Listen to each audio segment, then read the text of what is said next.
ఇదిగో నా దగ్గర 2 సిగరెట్లు ఉన్నాయి.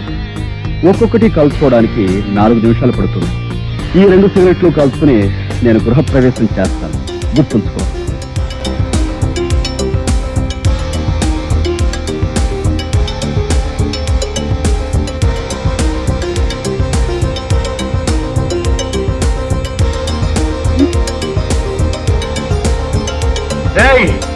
ఈ రాయుడి కొడుకుని ఇదంతావురా?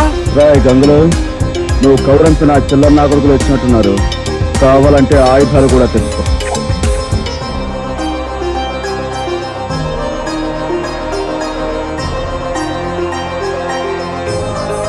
అరే ఓ సాంబా, గురు, ఇప్పుడు మనం ఏం చేస్తావురా? మా గిరిబాబుని వదిలేస్తావు గురు. Not correct, not correct. రాయ్, వాడిని తీసుకువెళ్ళి మూతి మీద మొహం మీద కాపలం పెట్టండి. రైట్.